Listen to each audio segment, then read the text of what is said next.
即係我哋成日講品牌就係一個概念嚟啫，即係人哋對你嘅一個認知啫嘛。咁你諗下，就算你唔做任何嘢咧，其實啲人對譬如醫院佢都有一個認知㗎嘛。佢覺得你間醫院好和藹可親喎，或者覺得你間醫院好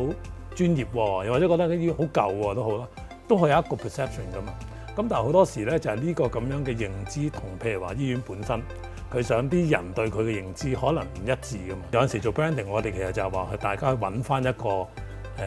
好想去大家認知醫院嘅一個概念或者一個感覺。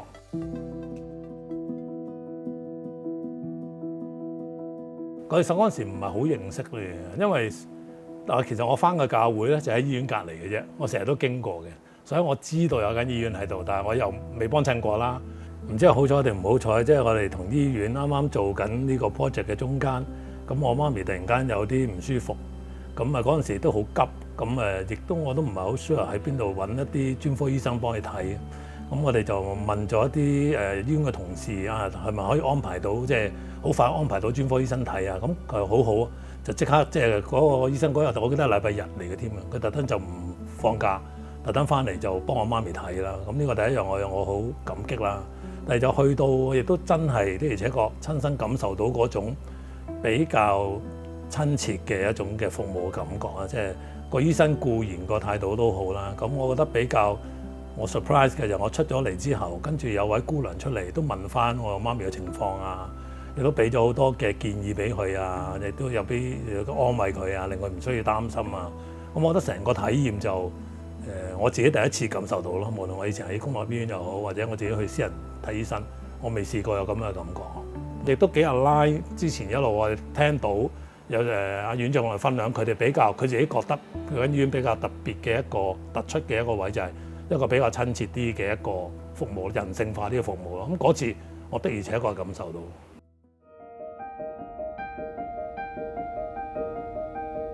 當然首先要多謝阿 Winnie 嘅公司，即係幫手做咗個 research 啦。咁佢嗰陣時我記得好似佢 identify 咗有幾樣佢覺得係醫院嘅特質出嚟嘅。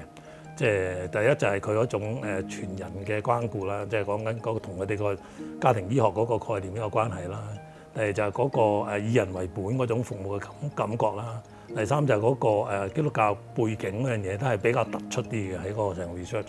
咁對我哋嚟講，我哋就要去 further 要去諗啦。嗰啲有幾個唔同嘅範疇，究竟邊一樣我哋先至係我哋個 brand 最需要 highlight 嘅嘢出嚟咧？咁跟住，所以我哋翻嚟就同醫院嗰邊再深入啲去傾啦。咁就大家覺得全人醫治嗰度當然係醫院一個好大嘅特色嚟嘅，但係呢個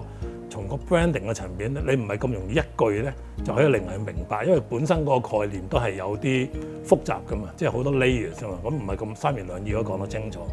咁以人為本固然係真嘅，咁但係你點樣用一個特別啲嘅説法去講嗰樣嘢咧，同埋同你嗰個基督教背景嗰樣嘢扣連到出嚟咧，咁啱後尾翻嚟我哋又諗下我哋所謂基督教背景其實個 essence 係咩？咁基督教就我所知，你最重要個 essence 就係 love 啫嘛，就係愛啫嘛。咁而呢樣嘢就同以人為本嗰個 service 就好有關係。基督教嗰個信仰就作為你用愛去做服務嘅一個 backup， 而你用愛去做服務呢樣嘢咧，就反而係你嗰個基督教精神嘅一種體現嚟。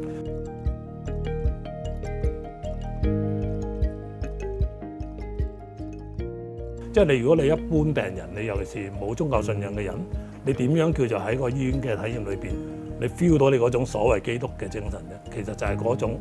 人性化嘅服務啫嘛，嗰種有愛做基礎嘅服務啫。咁所以我哋咪諗到，其實你嘅愛其實就係你嘅醫療嘅過程，或者你嗰個 execution 就係個愛嘅表現。我哋最初 propose 過咧，就係好似我正話所講，其實就係話以醫為愛，以愛為醫，就係兩者其實互為一嘅一個咁嘅概念嚟嘅啫。成個醫院嘅歷史嗰邊去睇，佢就覺得以醫為愛，好似就係佢哋最初嘅一個階段。傳教士嚟到嘅時候，其實就係用呢個行醫，用呢個醫療嘅服務去將個基督教愛去帶出嚟。佢哋而家日常體驗嘅咧，就係用愛嚟到帶住佢哋嗰個提醒佢哋嗰個做一個醫療服務嗰個宗旨。咁變咗係多咗一個嗰種嘅從歷史角度睇嗰個，或者從個醫院發展角度去睇個演繹咯，咁令到成個 slogan 就更加有意思咯，我覺得係。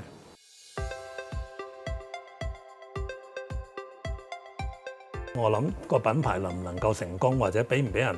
感受到嗰種嘅改變，我諗最重要就喺翻個實際嘅體驗裏邊，就係你嗰個病人或者 user 嚟到醫院整個體驗。咁呢度就會包括好多嘢啦，除咗你話個醫院個環境啊，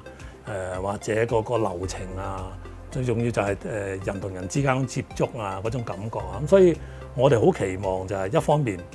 重建嘅時候有個新嘅環境，我哋希望喺嗰個環境嘅設計啊、空間嘅安排啊上邊啊，甚至科技嘅應用啊，都可以將嗰種人性化嗰種嘅服務咧，能夠真正體驗出嚟咯。第二就係話，即係我提話最重要係人同人接觸嗰部分啦。咁我都希望有機會可能同醫院一齊去 work 下，揾啲專家幫下手，即係做一啲 internal training，令到啲同事更加明白我哋而家醫院新嘅概念係想表達啲乜嘢嘢，或者更加重要係點樣令到病人體驗到呢樣嘢。咁我要達到呢個軟件同硬件有一個咁樣嘅提升同改善咧，先至真正可以體現到嗰個品牌所希望可以達到嗰個嘅目的。